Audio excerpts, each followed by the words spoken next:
नमस्ते सभी को। तो आज हम बात करने वाले हैं हमारे 7th चक्र के बारे में, जो होता है क्राउन चक्र। अब ये क्राउन चक्र होता कहाँ है?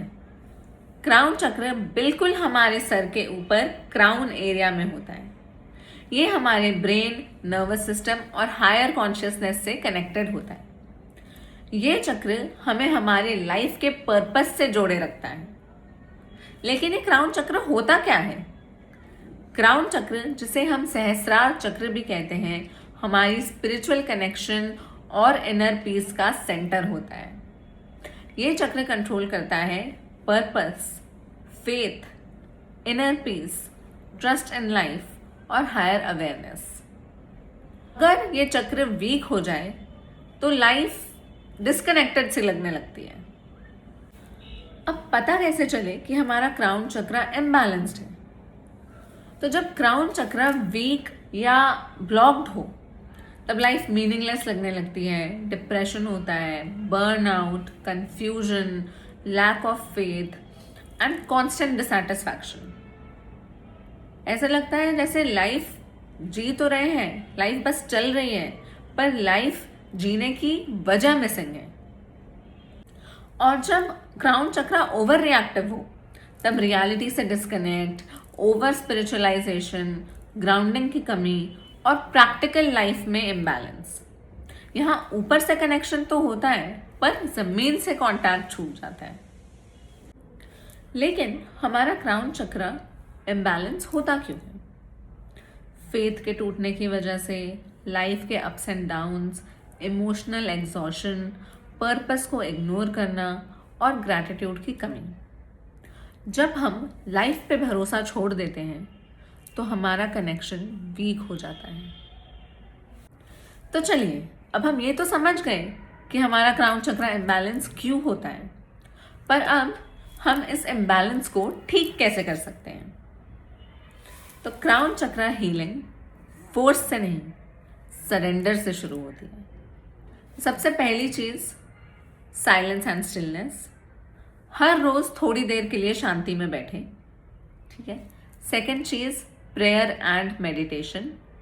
आप जिनको भी मानते हैं, कोई भी देवी देवता, कोई भी भगवान जी या यूनिवर्स, आप उनके साथ कनेक्शन बनाने की कोशिश कीजिए, ठीक है। थर्ड चीज, ग्रैटिट्यूड, वेरी इंपॉर्टेंट।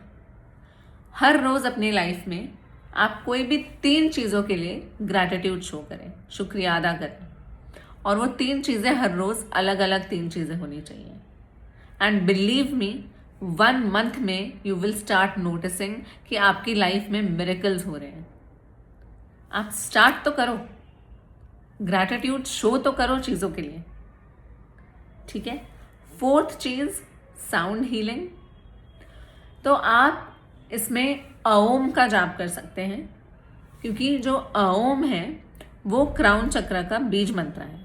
बहुत लोग ओम का ही चैंटिंग कर लेते हैं इसमें, फॉर थर्ड आई चक्र एंड क्राउन चक्र। तो आपकी मर्जी है, या तो आप ओम का जाप कर लो या ओम का जाप करो, पर एवरी डे थोड़ी देर के लिए आप जितना कर सकते हो उतना चैंटिंग करो, ठीक है। And fifth, affirmations. आप ये बोल सकते हो कि I am always protected and guided by the universe, everything happens for my highest good. ये सारी चीज़ें कीजिए हर रोज़, एंड देन आप देखेंगे कि धीरे धीरे आपका क्राउन चक्र बैलेंस होने लगा है। लेकिन हमें पता कैसे चले कि हमारा क्राउन चक्र हील हो रहा है, बैलेंस हो रहा है? तो जब क्राउन चक्र हील होता है, हमें ये सब चीज़ें दिख सकती हैं। Inner peace, trust in life, काम माइंड, पर्पस की फीलिंग और इमोशनल बैलेंस। तो अगर ये सब बातें आपसे कनेक्ट करी हूँ तो समझ जाना कि आपकी आत्मा हीलिंग चाहती है। तो जल्दी से इस वीडियो को सेव करें, किसी अपने के साथ शेयर करें, और याद रखें कि जब आपका कनेक्शन ऊपर से बनता है तब आपकी पूरी लाइफ हील होती है। तो आज की सीरीज़ यहीं पर ख़त्म होती है। अब आप लोग अपनी लाइफ पे काम करें, अपने चक्रास पे काम करें और अपनी लाइफ को एक मीनिंग दें। तब तक के आत्मा नमस्ते सभी।